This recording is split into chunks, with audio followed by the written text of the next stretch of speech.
Assalamualaikum warahmatullahi wabarakatuh. Bismillahirrahmanirrahim. Ini cerita ya, sebenarnya saya di sini tuh lama sekali sama Profesor Zaini. Saya mau curhat tentang seni ya, seni memaknai Quran. Ada ulama yang cari aman. Jadi kalau nafsir Yasin, Alif Lam Mim ya wallahu a'lam. Dan itu bagus karena ya siapa yang nggak tahu kalau wallahu a'lam. Ada yang nekat itu nebak-nebak, A itu apa, lam itu apa, mim itu apa. Ini ya tepak-tepakan, bisa dianggap klenik, bisa dianggap dukun. Tapi dari sekian tafsir itu, saya cenderung ngikuti teori umum bahwa andaikan Anda orang Indonesia, kalau mau menjelaskan anak-anak, ini saya beri penjelasan A sampai Z, A, B, C, D gitu. Jadi memaklumatkan bahwa kita akan mengkaji itu secara tuntas. Mungkin dalam kultur kita, wis tak terangno A sampai Z. Wis tak delok mulai rambut sampai sikil. Ya. Sudah saya lihat mulai rambut sampai kaki. Nah, jadi itu ibaratun anil idhah bikullil wuduh. Jadi itu dianggap penjelasan yang begitu detail. Sehingga Alif Lam Mim itu ya dianggap kayak, pokoknya Quran ini menjelaskan ABCD. Itu mukhatabnya, itu pasti paham maksudnya demikian. Terus kedua menyangkut, apakah yang dingendikakan Allah, yang difirmankan Allah itu mewakili atau kuliah? Kuliah itu mewakili totalitas. Misalnya begini, kalau kita nikah sama perempuan, misalnya namanya Sri gitu, bisa saja punya adik namanya Dwi, atau punya mbak namanya Dwi. Lama-lama kadang misalnya kita nyesal sebagai manusia, kok cantik adiknya itu, atau cantik mbaknya itu. Kemudian Islam melarang wa antasma'u binal ukhtaini, kamu tidak boleh menikahi dua bersaudara secara langsung. Tapi itu pun kalau kamu anggap sebagai panduan hukum itu bahaya. Karena melahirkan pertanyaan, gimana kalau ponakan dan buliknya? Jadi kita nikahi Sri, buliknya masih cantik, terus kita nikahi juga, boleh enggak? Sebab itu zaman Rasulullah SAW ketika baca ayat wa antasma'u binal ukhtan, zaman itu Nabi menambahkan, juga kamu enggak boleh nikahi perempuan plus buliknya. Sehingga wa antasma'u binal ukhtan itu dianggap ibaratun an hurmatil jam'i bainal mahromen, itu dianggap pelarangan menikahi dua perempuan yang ada unsur apa? Mahram. Lalu pertanyaannya, kenapa Allah hanya menyebut dua saudara? Karena yang potensi masih sama-sama cantik ini dua saudara. Jadi Allah tidak perlu melarang wa antasma'u bainal mar'ati wa jaddatiha. Karena kalau itu kan orang-orang agak-agak waras kan kira-kira gitu, masa tertarik cucunya karena umur 17 juga tertarik mbahnya yang 80 tahun, kira-kira ndak usah dilarang juga nggak kepikiran kan gitu. Tapi kalau saudara kan kepikiran. Makanya banyak kalau mbaknya mati, wong Jawa itu ngeduni, mbaknya meninggal terus nikah adiknya. Kadang adiknya meninggal juga nikah adiknya lagi. Itu kalau orang tuanya masih nekat bisa habis anaknya. Saya pernah punya teman tuh mbaknya dinikahi mati, nikahi lagi adiknya mati. Lu adik ketiga mau dinikahkan lagi. Saya tantang itu habis anak kamu kalau gitu. Nah, sehingga kita yang nekuni fikih itu tahu wa antasma'u binal ukhtan itu bukan harus ukhtan. Dan makanya terus ulama mengingatkan bahayanya berpegangan Quran enggak didampingi ulama karena nanti akan bilang yang diharamkan Quran itu al-jam'u binal ukhtan, hanya mengumpulkan dua saudara. Berarti sama bulik bude boleh, sama mbah boleh, itu bahaya sekali. Karena memang zaman itu Nabi hanya menambahkan wala binal mar'ati wa ammatiha wala binal mar'ati wa kholatiha, juga enggak boleh menikahi perempuan plus bulik baik dari bapak maupun bulik dari apa? Ibu. Nabi zaman itu tidak menambahkan walai binal mar'ati wa jaddatiha karena dikira itu normalnya orang pasti tidak kepikiran nikah perempuan plus mbahnya karena umurnya pasti terpaut jauh. Kemudian ada lagi misteri tafsir yang pasti ulama itu beda. Misalnya begini. Dalam cerita-cerita karomatul aulia dan kita yang nekuni ilmu itu kita percaya. Soal yang nggak percaya ya monggo, ini karena tidak tek Quran dan hadis. Ketika seorang Nabi Muhammad SAW di alam arwah, karena di hadis Mi'raj Nabi juga sering ketemu para nabi, di antaranya ketemu Nabi Musa, ketemu beberapa nabi. Itu hadisnya sahih bahwa Nabi sering ketemu para nabi di alam arwah. Dan ini punya efek di kitab tafsir nanti. Ada ayat tentang pertemuan Nabi Muhammad SAW dengan Nabi Musa. Singkat cerita di kitab-kitab wali diterangkan, suatu saat Nabi itu dikomplain oleh Nabi Musa karena beliau ngendikan ulama ummati ka anbiya'i Bani Israel. kualitas ulama umatku itu sama dengan kualitas nabinya Bani Israel. Ini kan memancing sentimen. Kata Nabi Musa, benar saja masa saya nabi kok disejajari ulama gitu. Disejajari ketua direktur tadi, direktur studi Quran kan nggak terima. Masa saya nabi setara dengan LC MUI kan nggak terima. Dan itu menurut saya bagus Nabi Musa nggak terima itu. Saya sendiri juga nggak terima gitu. Akhirnya buktinya apa? Dalam cerita wali itu dipanggillah Imam Ghazali. Di cerita wali itu kata Imam Ghazali, nama kamu siapa? Ana Muhammad bin Muhammad Al-Ghazali At-Tusi Asy-Syafi'i. Jawabnya panjang sekali. Ana Muhammad bin Muhammad Al-Ghazali At-Tusi Asy-Syafi'i.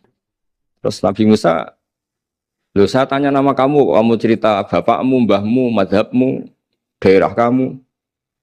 Terus kepanjangan, tanya nama kok ngomongnya panjang.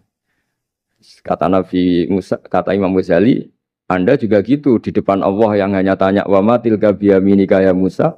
Anda jawabnya kepanjangan qala hiya asaya atawakkau 'alaiha wa husyubiya ala ghanami wal yafiha ma'aribu ukhra. Padahal Allah hanya tanya yang dibawa kamu oleh tangan kanan itu apa Musa? Ini tongkat saya Gusti, tak pakai gini, tak pakai gini, tak pakai gini. Masih ada dan lain-lain wal ya ma'aribu ukhra dan masih banyak kepentingannya. Akhirnya Musa itu sadar. Ini di depan Allah yang maha tahu. Itu aja engkau beri penjelasan berlebih. Apalagi saya depan jenengan. Singkat cerita, di cerita itu Nabi Musa, ya betul, umat kamu memang pinter-pinter. Gitu. Pokoknya dia ngakui, beliau ngakui. Tapi dalam perspektif ilmu Thariqah, tafsiran seperti itu tidak diikuti. Yang diikuti adalah, kalau kita ketemu rektor, misalnya Nyuwun Sewu, Satpam dipanggil rektor, atau dipanggil ketua badan wakaf, atau menteri dipanggil presiden, atau murid dipanggil guru, itu kan bawaannya grogi. Dan mulai dulu orang-orang bijak, saya kenangan saya dengan Kiai Haji Maimun Zubair, dengan bapak saya sendiri. Orang-orang bijak kalau manggil santri atau bawahan dengan keadaan grogi itu mesti tanya yang nggak penting. Supaya groginya hilang. Piye mau nang dalan macet, gimana di jalan tadi macet?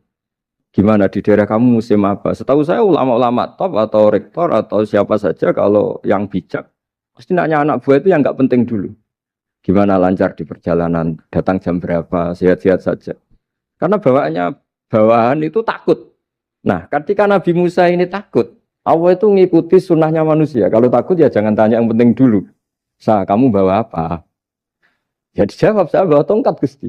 Jadi itu sebetulnya hanya ilmu psikologi. Bahwa kalau orang takut itu ya ditanya yang ringan-ringan. Lagi-lagi ini ilmu.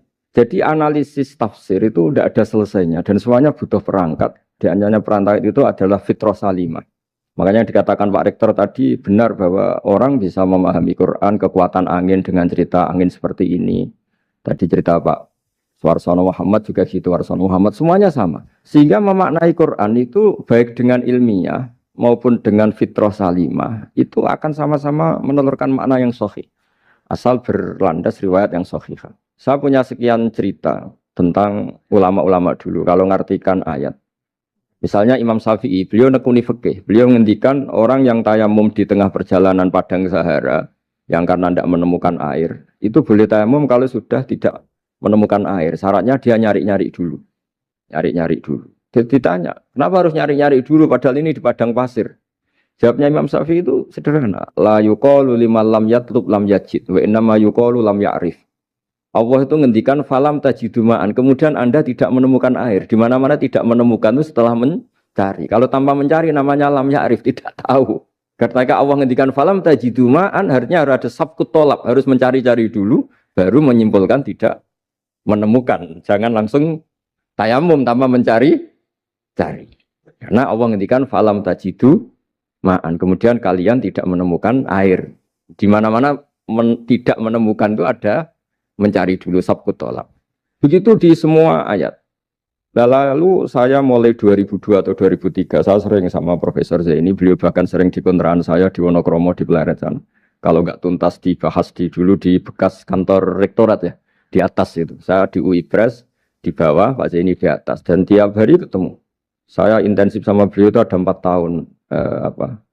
Makanya terjemah ini yang dulu saya ada ikut, yang direkonstruksi hampir 40%. Karena berdebat terus, terutama fikih. Akhirnya kita misalnya, ini curhat ya supaya sekaligus lapor ke Profesor Quraish Shihab apa yang kita lakukan. Jadi UI sudah lama sekali menerbitkan tafsir Quran pernah induk kemenak, juga pernah setengah induk, setengah ikut, juga benar-benar akhirnya mandiri. Semoga perhitungannya bukan pasar, tapi ingin semoga, saya tidak tahu kalau hitungannya pasar itu tidak wilayah saya, tapi semoga enggak lah. Itu kita sering berdebat, itu tentang bolehkah memanfaatkan cerita Israiliyat untuk merekonstruksi ayat yang potongan dari cerita para nabi. Misalnya tahu-tahu kita ada cerita wahal ataka naba'ul khosmi istasawwarul mihrab istakhalu ala Dawud fafazi'a minhum. Kata fazi'a itu maknanya kaget. Itu kalau kita misalnya kamu apa tahu orang-orang yang melompat pagar kemudian Nabi Dawud ini kaget. Itu cerita itu bisa terbentuk meskipun orang-orang banyak lah pakar-pakar tafsir yang anti Israiliyat. Tapi kita bisa maknai itu tuh kalau misalnya kata kaget. Kenapa kaget? Nabi Dawud itu seorang raja, bahkan orang barat nyebut King David. Beliau punya 7 lapis pengawalan dan khusus kamar pribadinya itu tidak siapapun, tidak ada yang bisa masuk. Tapi tahu-tahu ada orang di situ. Makanya beliau kaget. Fafazi amin. Qalu la takhaf. Para orang-orang ini bilang atau kamu jangan kaget. Sudah tidak usah mikir kagetnya kata orang ini. Khosmani bakho ba'duna ala ba'din. Kita punya masalah sengketa dan Anda harus memutuskan sekarang. Singkat cerita, si orang ini cerita, orang atau malaikat itu cerita. Ini saudara saya punya kambing 99. Saya punya satu aja kok diminta. Menurut Anda gimana? Tolong putuskan yang benar.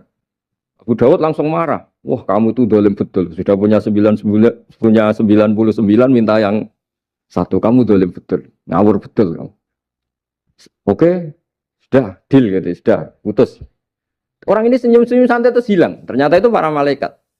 Terus wadon nadawudu annama fatannahu fastaghfara rabbahu wa kharra raki'a wa anab. Di banyak cerita Israiliyat itu Nabi Dawud itu istrinya 99. Tapi kurang lengkap kayak enggak ada yang seperti itu. Jadi walhasil di cerita itu ada Imro'atu Uria terkenalnya itu yang Nabi Dawud itu kepikiran menikahi itu. Singkat cerita akhirnya Uria ini meninggal, akhirnya dinikahi Nabi Dawud. Akhirnya beliau istighfar karena merasa salah. Saya masih ingat ketika Profesor Zaini. Ketika tak tanya, kenapa sudah punya 99 masih ingin yang satu? Gak ada yang seperti itu. Jadi namanya bawaan rakus manusia itu tetap aja gak ada yang seperti itu. Nah pertanyaannya, bolehkah puzzle ini ya kita rangkai dengan cerita Israiliyat? Yang Israil ini bisa iya, bisa enggak? Kata Nabi zaman Sugeng, la tusaddiquhum wa la tukadzibuhum. Kamu ya jangan bilang iya, jangan bohong karena dari cerita-cerita Israiliyat. Tapi jangan juga bilang takdzib, bilang mendustakan, jangan-jangan benar. Nah, kita yang nekuni tafsir itu bingungnya ya. Makanya saya tadi sebenarnya bilang Pak Fajar bingung itu kalimat madhin itu muji. Memang bagusnya orang ilmuwan itu bingung. Kalau ilmuwan PD itu udah ilmuwan namanya, orang nekat itu. Ilmuwan itu harus satu teori diuji dengan teori yang lain, diperbandingkan, terus menyimpulkan saat ini saya memutuskan demikian. Tapi entah suatu saat itu khasnya ilmuwan karena dia harus mikir terus itu. Masih banyak yang seperti itu. Akhirnya ya kita nafsiri ya pokoknya kalau orang sudah punya 3 kok minta yang punya 1 ya rakus lah gitu aja sudah. Apa itu peristiwa perempuan, apa peristiwa harta, peristiwa jabatan. Jadi kalau sudah punya jabatan 1 kok ingin jabatan yang lainnya anggap saja rakus gitu aja. Terus lalu itu simbol. Makanya ini terus pertanyaannya. Ini apakah simbol ibaratun anman itoma bahwa Allah enggak suka toma atau memang itu fakta? Nah, hal-hal seperti itu yang kita terus menekuni. Kemudian yang ketiga misalnya kita ini sebagai cucu yang kurang baik. Setiap kita pidato cerita dosanya Nabi Adam diusir dari apa? Surga. Dan saya itu orang yang insya Allah disayang Nabi Adam. Saya termasuk cucu yang baik. Di mana-mana saya cerita. Nabi Adam itu keren meskipun diusir dari surga. Karena Nabi Adam itu diusir dari surga itu bukan karena dia kepencut sajaratil khuldi. Itu enggak. Jadi ceritanya gini. Kata Allah, Adam kamu boleh makan apa saja. Kecuali 1 pohon ini. Kamu jangan makan buahnya. Nabi Adam nurut. Nah terus banyak kiai yang cerita. Gara-gara dirayu istrinya. Terus akhirnya cerita, jenenge wong lanang, pengkampesane wong wedok. Kata istrinya, Tuhan yang bener aja. Masa semuanya boleh kok? 1 aja gak boleh. Cara lomo gak menisan gitu. Cara Jawa itu, ya kalau sudah semuanya boleh. Yang lebih mewah pun boleh kok. Ini 1 gak boleh ini. Paling itu iseng maksudnya. Sudahlah dicoba aja. Nah karena Nabi Adam itu merasa nggak nyaman. Ada yang diredaksikan fa'akala. Fa'akala itu makan. Tapi kalau makan tidak juga karena nggak nekat, karena beliau merasa tidak nyaman. Makanya sebagian diredaksikan dzaqo. Dzaqo itu ngicipi saja karena nggak nyaman. Sehingga lafat akala dimaknani dzaqo, dzaqo juga dimaknani akala dalam konteks ini. Tapi di tafsir Ibnu Katsir diterangkan, kata kuncinya itu bukan di akala atau dzaqo, tapi waqa sama huma inni lakuma laminan nasihin. Jadi Nabi Adam itu ketemu iblis, setan. Terus iblis ini bilang, wallahi demi Allah, larangan itu sudah dicabut dan sekarang Anda boleh makan itu. Atau apalah sumpahnya iblis merayu itu. Ketika Allah tanya, ya Adam kenapa kamu makan sajaratul khuldi padahal sudah saya larang. Ini hebatnya Nabi Adam. Waqa sama huma. Wa izzatika ya Rabbi ma adzunnu anna ahadan yaklifu bika kadiban. Wa izzatika ya Rabbi ma adzunnu anna ahadan yaklifu bika kadiban. Misalnya saat kita punya teman yang biasa bohong dengan kita. Oke, biasa bohong kita tidak percaya. Tapi kalau teman itu bilang gini, kamu dipanggil rektor. Misalnya saat santri kamu dipanggil Mbah Maimun.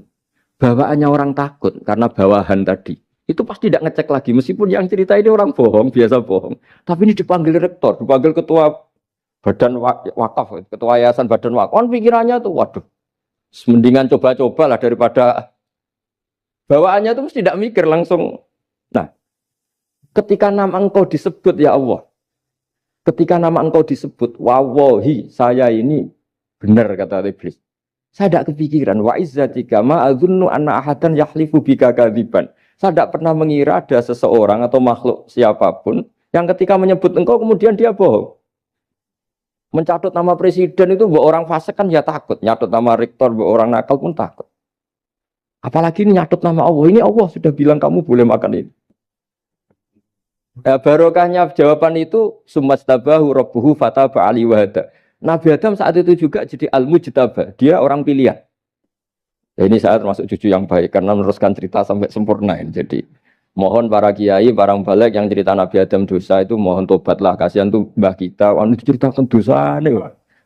Dosa kalah beong wedok semacam-macam lah, itu kasihan.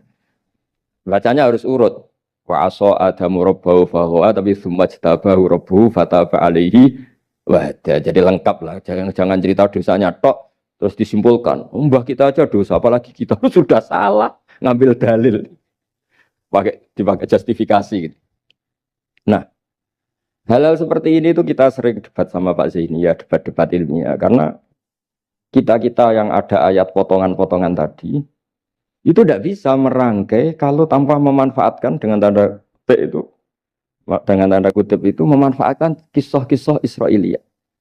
Karena bawaannya ini panjang. Saya beri contoh lagi. Qala bal sawatat lakum anfusukum. Misalnya siapa bawaannya Nabi Ayub, Nabi Yusuf, Nabi Yakub. Nabi Yakub itu dirayu oleh anak-anaknya. Sudahlah Yusuf itu kita ajak main. Singkat cerita walhasil karena mereka punya niat buruk, Nabi Yusuf itu dibuang di di sumur. Kemudian mereka datang waja'u abahum isya ayyabkun. Qalu ya abana inna dhahabna nastabiqu wa tarakna Yusufa inda mata'ina fa akalahu dhi'b. Ya kita ini main, Bah. Tapi ketika di hutan, kemudian Yusuf dimakan serigala. Dan mereka pura-pura nangis. Waja'u abahum isya ayyabkun. Dia datang pura-pura nangis. Dan terus abahnya bilang, wah ini rekayasa kamu. Qala bal sawatat lakum anfusukum amro. Pasti ini rekayasa kamu. Nah, kata rekayasa di sini itu kita mikir loh, kok ujuk-ujuk Nabi Yakub bilang rekayasa itu gimana? Tapi barokahnya konstruksi cerita-cerita tadi kita tahu. Dia itu tadi gak ada kejahatan yang apa? Sempurna. Terus mereka kan latohu saubahu bidamin. Mereka itu melumuri bajunya Nabi Yusuf dengan apa? Darah. Seakan-akan Nabi Yusuf itu dimakan apa? Serigala. Tapi dia lupa menyobek-nyobek baju tadi. Makanya Nabi Yakub bilang, cek sopan nih serigala itu. Ketika mau makan baju anak saya disuruh nyopot dulu gitu. Peradabannya gitu.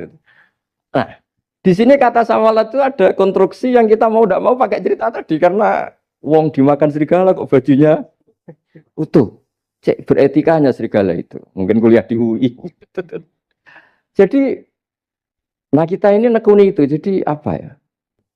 Yang terus nah kita akan cari aman, artinya cari aman itu kalau tafsir atau terjemah berdasar Israiliyat kita nanti dimarin orang banyak. Tapi tidak juga kita kadang-kadang mau tidak mau karena ada kata yang tersembunyi. Yang mau tidak mau utuhnya itu kalau memanfaatkan Israiliyat tadi. Nah, makanya Nabi ketika ditanya, ya Rasulullah bagaimana dengan cerita dari Bani Israel itu. Ya, Nabi ngendikan la tusaddiquhum wa la tukadzibuhum. Ya kamu jangan bilang iya, ya jangan bilang tidak. Tapi setelah kita nekuni tafsir, ya nekuni apa itu mau tidak? Yang terakhir sebagai matur kita ke Profesor Dr. Quraish Shihab, masalah fikih terutama yang mendesak. Quran itu kalau cerita fikih itu kan belum dibabkan dulu ya. Misalnya at-thalaqu marratan, cerai itu ya hanya dua. Cerai hanya dua ini kan kita jadi bingung karena taunya kita cerai itu sampai apa? Tiga. Akhirnya mau tidak mau kita membuat taksisul fikih, dasaran fikih. At-thalaqu marratan ayat tolak sing yasihur rujuk, tolak yang boleh rujuk. Itu dua. Namanya roj'i. Kalau tolak ini roj'i wa bu'ulatuhunna ahaqqu biratihinna di masa iddah, suami tadi maling berhak rujuk. Artinya orang lain enggak berhak karena ini masih fi hukmi zaujiyah. Dia masih dihukumi seorang apa? Istri. Nah, baru fa in talaquha fala tahillu lahu min ba'du hatta tankiha zaujan ghairah. Ini yang terus kemudian orang fikih menyebut tolak bain yang kalau itu terjadi si istri ini tidak halal bagi mantan zaujnya kecuali sudah dirasakan orang apa? Lain. Jadi terus kita ini mikir hatta tankiha zaujan ghairah itu ukurannya nikah itu apa? Mayoritas ulama bilang ukurannya nikah bukan sekedar akad, tapi sudah dirasakan orang lain. Sudah ada hubungan intim. Memang harus bahasa vulgar ya, karena ini fikih. Ben kapok cara Jawa, oleh nalak tenanan, jebule ape balik, bojone dirasakno wong liya. Kadang mukhalil ini kebablasan, nggak mau ngelepas. Padahal dia kadang mukhalil order, tapi kalau cantik terus menarik kan dia nggak mau lepas. Nah pertanyaannya itu kan, tapi ada madhab yang meskipun syad, yaitu yang mengatakan ya hanya akad sudah sah, tapi itu di coro bahasa sekarang dibully banyak ulama, disalahkan. Wong tujuannya itu bikin jera, kok hanya akad kan tidak jera. Jadi mukhalilnya hanya akad, setelah akad nanti menceraikan itu sudah cukup. Itu disalahkan banyak ulama karena ketika peristiwa itu terjadi pada istrinya Rifa al-Quradi, jadi di hadis itu ya vulgar. Ya Rasulullah, saya ini istrinya Rifa al-Quradi. Kemudian dia mencerai saya, fabat tato lagi, tolaknya sampai habis. Kemudian saya nikah sama Abdurrahman bin Zabir. Di hadis ini bukan bacanya bukan Zubair tapi Zabir. Abdurrahman bin Zabir. Tapi orang Arab itu ya agak-agak vulgar. Wa inna ma ma'ahu mislahud batis saw. Tapi alat kelaminnya tuh kiwir-kiwir. Nabi saya tidak mau. Terus Nabi tertawa-tawa di hadis itu ya, kalau sama tertawa ini sudah sunnah Rasul karena di hadis itu fadabas sama dohikan. Nabi itu tertawa sampai coro Jawa guyu ngakak. Fatabas sama dohikan, bukan fatabas sama mutabas. Tapi di semua teks hadis fatabas sama dohikan. Nabi tertawa-tawa. Kamu ingin ya sama suami kamu yang pertama. Terus Nabi ngendikan la, kata, hatta yadzuqa usailataki wa tadzukina usailata. Enggak, sehingga kamu merasakan dia dan dia merasakan kamu. Sehingga ulama mengatakan hatta tankiha zaujan ghairah adalah sampai hubungan suami istri untuk menjadi mukhalil yang maksud saya di sini juga matur sama rektor sama ketua badan wakaf ini nggak gampang ngamanati jadi direktur. Makanya Pak Fajar minder sudah bener. Mendingan noto sandal dari kanan jadi kiri, kiri jadi kanan gitu. Karena PR-nya itu besar dan nanti diaudit. Apalagi kalau dapat gaji lebih besar lagi. Makanya ini kalau bisa Pak Rektor, Pak Badan Wakaf ini nggak usah digaji supaya hisapnya ringan. Sudah keliru dapat uang kan berat hisapnya. Ya dulu tanya Profesor Zaini, bertahun-tahun saya kerja di itu nggak kepikiran gaji, sampai sekarang nggak kepikiran. Pak Zaini tahu kalau saya ikhlas. Saya bilang, kok ada orang ikhlas gak Pak? Saya ini anak kiai, cucu kiai, ajaran paling pokok ya ikhlas. Sebetulnya bukan ikhlas banget, karena kalau digaji kok salah itu hisapnya berat.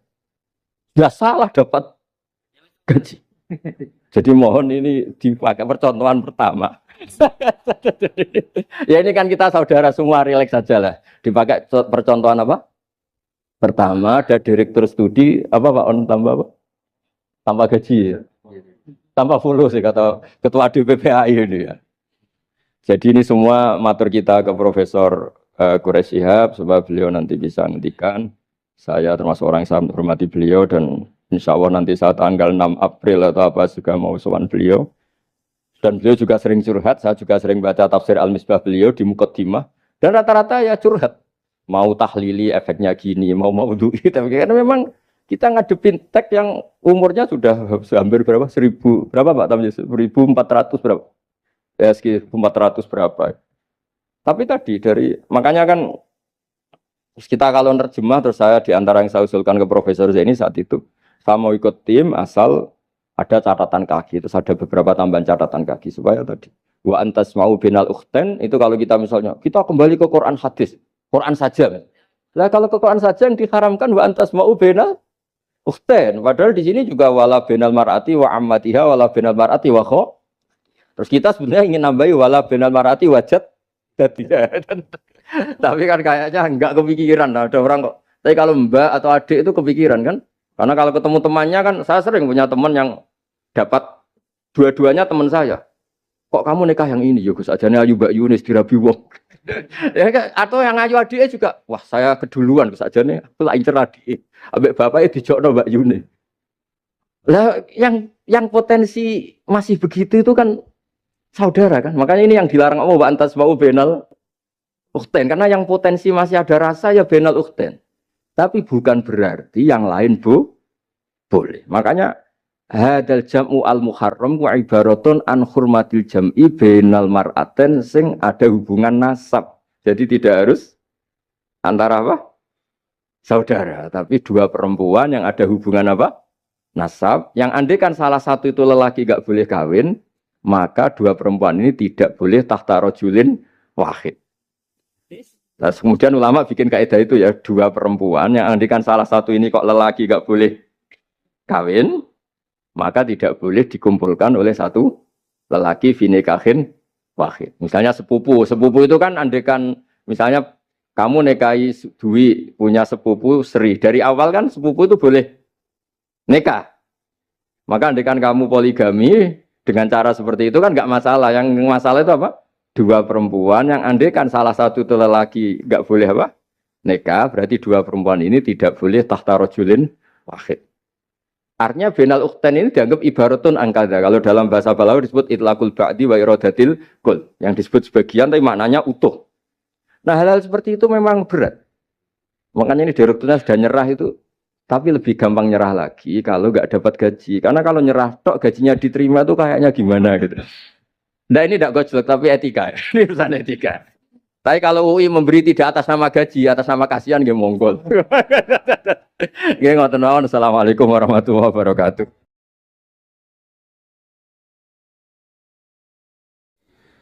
Kulo badhe cerita menawi elek kulo mboten ngertos mergi tuwa kulo umure. Dados riyen buyut Baiti niku ngapalno Quran niku dibiayai Mbah Hamzah Sato. Dados Sayyid Hamzah Sato niku Sayyid Ageng Al-Alim Al-Alama sing manggen teng Budi Sedan. Iku pernah dados kiparipun Kiai Zubaidi. Dados Mbah Baidi niku jo nate dididik dipondokaken dening Sayyid Hamzah Sato. Dados di antara sing diceritaken Mbah Mun teng manakibe Sayyid Hamzah niku jasane Sayyid Hamzah niku ndadosaken buyut Baidi niku ngantos apal Quran. Mbah Baiti niku bin Dimyati riyen, Mbah Dimyati niku santri alim dipe anak angkat Mbah Umar Harun. Terus ulama sarang Fiddaurisani riyen paling sepuh paling disepuhaken asmanipun Mbah Umar Harun. Mantunipun Mbah Ghazali. Niku Mbah Mun sering cerita riyen niku buyutem Kudus Kiai Maksum kepengin dhe mantu sarang. Terus buyut kula Hafsah nggih buyute lek-lek kula niki dipondokaken teng sarang. Tapi riyen dereng enten pondok terus dititipaken tiyang terus dipacaki ben ketok ayu dari ben santri sarang ku seneng niku sing rati duka istihad model semudi. Alhamdulillah saiki putu-putune pun pinter seneng tiyang niku pun barokah. Mboten usah diwarai pun pinter. Riyen mboten enten pacaran, mboten enten WA, mboten enten napa. Tapi singkat cerita niku terus buyut Hafsah niku dikersakno Mbah Umar dinikahaken anak angkat. Ini ku Mbah Dim Yati. Dinikahaken Mbah Dim Yati. Kiai-kiai Kudus itu ceritane nih ceritane. Ora pati trimo mergi Mbah Dim Yati itu tiang Banjar. Walhasil ngantos dites. Riyen niku mentolo calon mertua ngetes mantu niku mentolo. Kan maca kitab iso ta ora. Terus cara ndukun niku mandi ta ora. Riyen dites niku mentolo mertua riyen ora dikaco yen riyen. Asane kan mboten mentolo. Pergi khawatir nak alim mantune malah isen. Lah kata tiang-tiang ngeten iki mek mantu santri terus ngetes pinter mantune no. Dirofak dua cocer ya ora roh.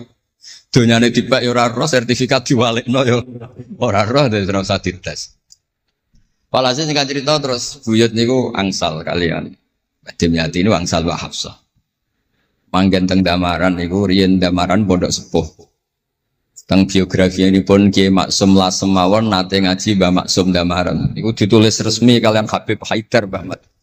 Dados Habib Haidar bin Hasan bin Sodaqoh bin Zaini Dahlan. Niku nulis biografi ini Mbah Maksum. Niku termasuk nate ngaos Mbah Maksum Damaran.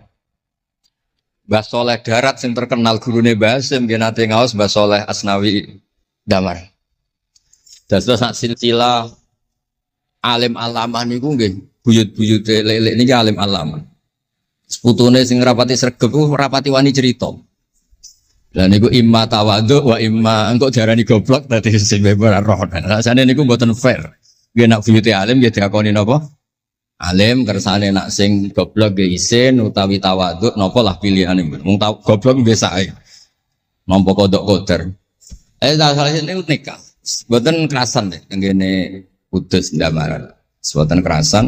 Niku sing akhire tenggene balokan mriku tenggene Karas terkenali cerita niku buyut niku gadah Mbak Yu sing pun manggen teng mriku. Mbah Dim niku soal hasil manggen teng balokan niku tenggene ku Aras. Terus sering ditiliki Mbak Arwani niki kula cerita Dzurriyatam Ba'duha Mimma. Kula wingi ngisi khataman tenggene Yambuk Mbah kepanggih Gus Ulin kepanggih Pak Arifin. Niku Mbak Arwani saking kultuse teng buyut teng Mbah Hafsah. Niku fi hayatiha gesowan. Ba'da wafatiha ge nate Mbak Arwani sowan teng saryanipun Mbah Hafsah sing derekno Pak Arifin Fanan. Mbah Ulin cerita teng kula pokoke abah nak nimbali buyutem besah. Besah nah, besau bibik Hafsah. Terus kula cerita teng lek-lek niki mergi kula ngundang lek tapi tuwa kula, umure tuwa kula. Pengalamane nggih top kula. Cara dhuwit nggih kata kula. Cara teng Jakarta niku nggih menteri-menteri sing dirohi nggih kula mboten lele. Terus nak masalah kondang kula. Duka nak teng akhirat nggih kondang kula. Mboten niki mboten tasjek supados duwe nyali. Mosok Pak Lek kalah mbek ponakan. Nak ponakan iso maca Ikhya palike luwih iso. Nak ponakane ngawur ya palike luwih ngawur. Terus akhiripun niku seniki cerita, terus Mbak Arwani sing ngonten terkenal Al-Muqri Al-Masyhur. Iku kultus kalian buyut kula namanya Hafs. Saking kultuse niku ngantos fi hayatiha wa ba'da wafatiha. Mbak Arwani sowan. Lane kula teng Kudus ora dikeramat. Kula riyen setor teng Kudus teng Damaran niku setiap hari satu juz iki cek menangi dijak. Nyuwun sewu dijak khidmah Mbak Arwani nak didusi Bandur Mutakin badhe mandi badhe wudu. Kula sering dijak teng kamar beliau. Dorong beliau badhe siram terus dipanasaken tapi beliau terus pun boten saged mucal tapi tersese. Niki cerita teng palik-palik kula boten badhe cerita kata-kata. Tapi kersane ngertos bahwa buyute niku keramat. Terus kereng. Dadi kula niku ora dijanggal mbek Rahman Wafi terus apian. Menawa ya kereng cuma nang ngarep ora wani. Buyut kula niku terkenale kereng. Pak Hafsah. Soal hasil terus gada anak barep Sofiah niku sing buyut kula. Angsal Mbah Idrus Lasem. Wonten sing nyeluk Idrus. Alite namine Abdul Khadir. Riyen Lasem pondok kondang. Lane kula gada darah Lasem. Mbah Idrus niku bin Umar. Jadi nak Mbah Hamid Pasuruan Hamid bin Abdul bin Umar, Mbah kula Fatimah binti Idrus bin Umar. Terus kondang. Dia adik Badiah digarwa Mbah Mahfud. Dadi wong kondang teng Kajen. Terus Mbah mun cerita. Nak kepengin kondang besanan ambek Mbah Hafsah. Terus akhirnya walhasil keluarga sarang niku wonten sing diangsalno Mbah Baidi niku ping kalih. Sing setunggal sing dados Mbah Ahmad dados Mbah Madan. Terus asal usule besanan ambek Mbah Hafsah ben anak putune kondang. Nggih niki mun kodak sedanten ning mondhoke teng Turki bareng gempa ra melok. Nah iku jenenge wong kondang. Dadi nak Turki sugih rono nak melarat mulai. Niku pun pinter lah. Iki sami lek Rahman Yaman perang mulai. Oh nak damai rono meneh. Lah niku nggih pinter. Terus niki cerita mawon tentang lelek mungkin sakit nggih pun kertas lah mungkin saking Mbah Mat.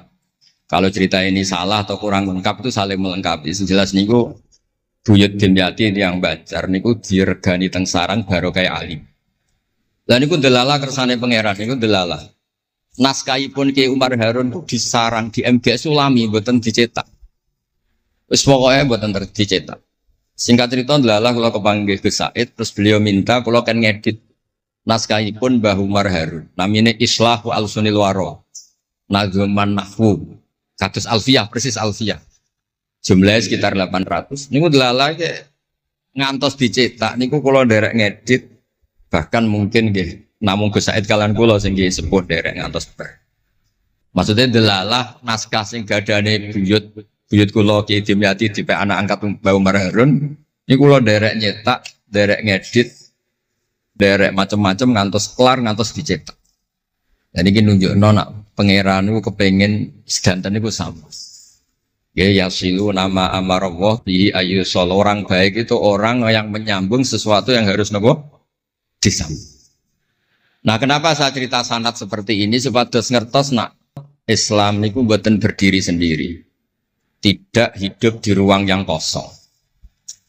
Nabi Muhammad sallallahu alaihi wasallam, Mbah Mun sering cerita. Kena apa kok hijrah teng Madinah?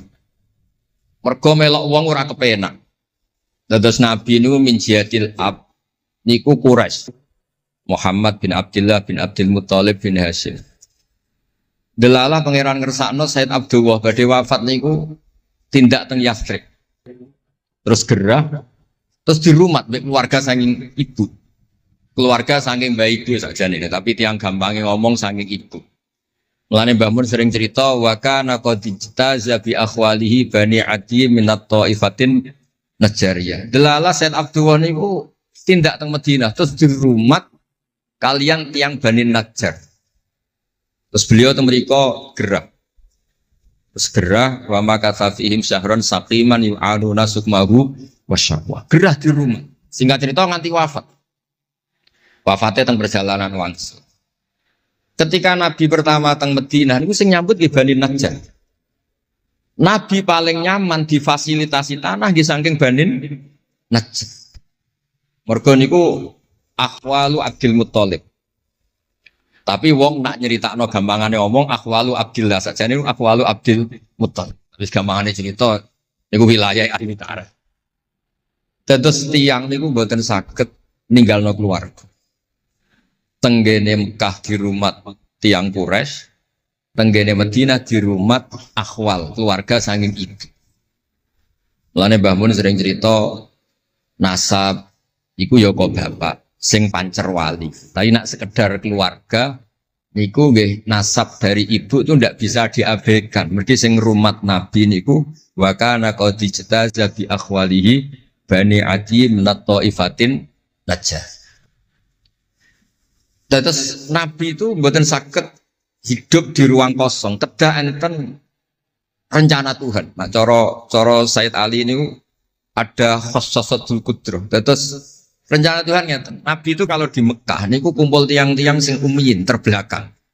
Terbelakang ora rowan, ummiyin niku ora rowan. Ora rowan ini penting kangge jaga originalitas supaya orang itu original. Tapi tidak ada kompetisi. Bareng teng Madinah niku wonten kompetisi. Ini sing peneliti kompetisinya lucu, rada aneh. Sampai kitab Hayatus Sahabah niku nak ceritakno ngeten. Tiang Ansor niku tiang sing moh kalah. Moh kalah. Moh kalah iku kepengin menang-menangan. Krungu wong Yahudi nak jagongan. Nak jagongan niku wah, kapan ya Nabi akhir zaman niku turun? Wes kapan pengurus Nabi turun niku kapan? Nabi akhir zaman. Bareng dibakas-bakas tiang besar iku nguping. Mulane ana wong rasane dikuping yo haram tapi mau setengah. Baru kayak nguping niku terus jare tiang Ansor la yasbikuna aja sampai wong Yahudi ku luweh ketemu dhisik ning Muhammad ketimbang kita. Dia rung pati sopan ya. Walhasil terus mara ta Mekah. Digoleki wong sing sifate persis kados sing disebut tiang nopo? Yahudi. Buareng di ketemu teng al mausimul haji atau mausimul haji. Terus ketemu Kanjeng Nabi sesuai sifat sing dibahas yang nopo Yahudi. Terus wong pertama ro Nabi Muhammad niku barokahe tema-tema sing diangkat ahli kitab. Mulane disebut alladzina atainahumul kitaba ya'rifunahu kama ya'rifuna abna'ah. Mboten saged Nabi berdiri sendiri, kedah ada tema yang diangkat ahli kitab. Mulai wong Nasrani sing terkenal nggih Nastura, Bukhaira, terus tiang-tiang Yahudi Madinah. Mbon walhasil terus ketemu terus cocok. Cocok terus do Islam. Badhe boyong Kanjeng Nabi.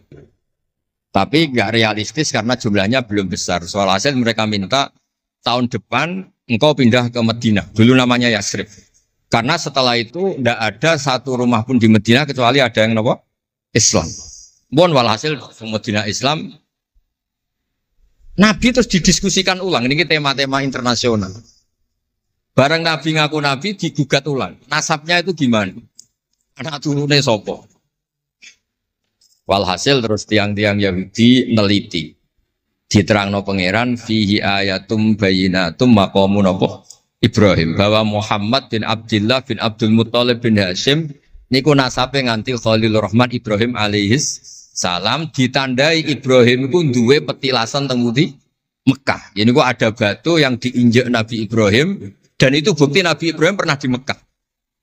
Kalau pernah di Mekah berarti ninggal turunan teng Mekah. Tapi teori itu juga bisa dibantah. Bisa saja anaknya dibawa pulang ke Palestina. Maka yang diceritakan Allah itu inni askantu min dzurriyyati. Harus ada kepastian bahwa Ibrahim anaknya ditinggal. Mulai disebut inni askantu min dzurriyyati biwadin ghairi dzar'in inda baitikal muharram. Terus akhirnya clear. Ada bukti artefak makam Ibrahim, ada bukti kalamullah kalau anaknya itu ditinggal. Disebut inni askantu min dzurriyyati biwadin ghairi dzar'. Terus kunane kuno wong sing diwedeni iku ora iso mangan. Tapi nak Nabi ora iso mangan kudine nak terus ra kelar salat. Makanya redaksinya diwalik. Rabbana liyuqimus shalah faj'al afidatan minan nas tahwi ilaihim warzuqhum minat tamar.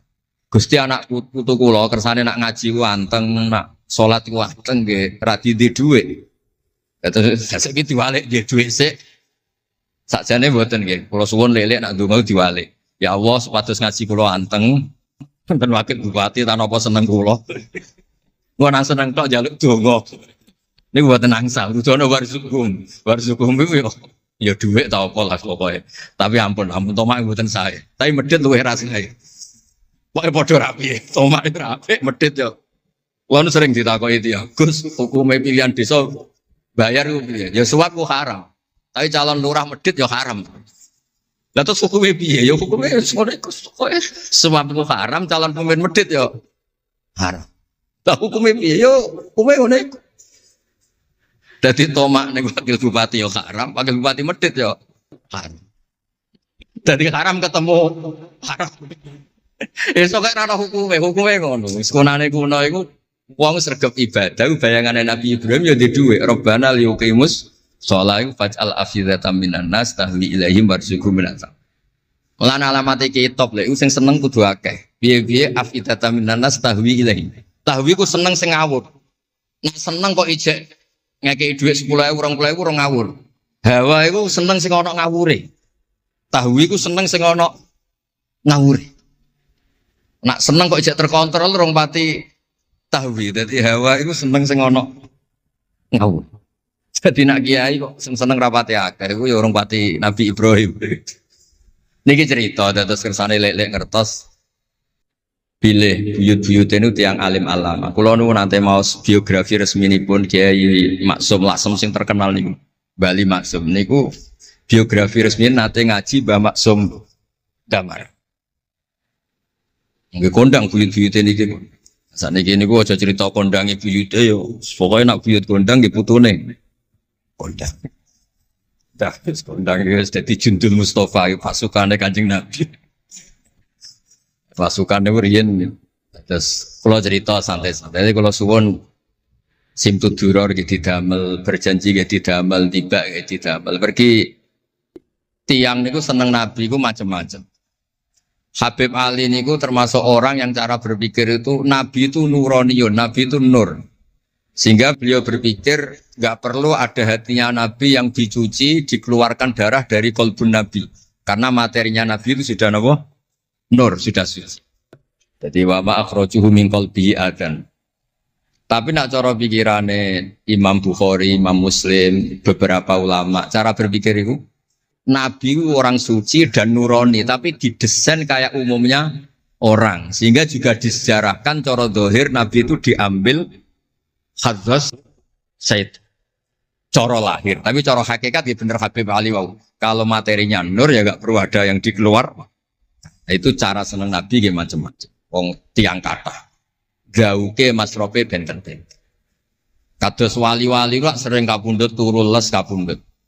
Kados Leuus piyambak wafatnya nggih jampen. Tapi Nabi itu pirsa rata-rata sekarat loro. Nabi milih yang kayak umumnya orang. Sehingga nyuwun sewu Nabi pada wafat kayak kangelan. Sampai minta disiram sab'ata abar, minta pitung sumur kan ngraupi. Mergo Nabi ingin seperti umumnya manusia, umumnya umat. Dan ini saya nggak kena ditiru. Nabi itu badhe wafat, cara lahir tidak ada utang. Wonten dir'an, tapi nggak ada no dir'an di Yahudiyin pergi nyuwun sewu utang beras cara Jawa. Dan niku mati rasa diwarai mun niru sedanten.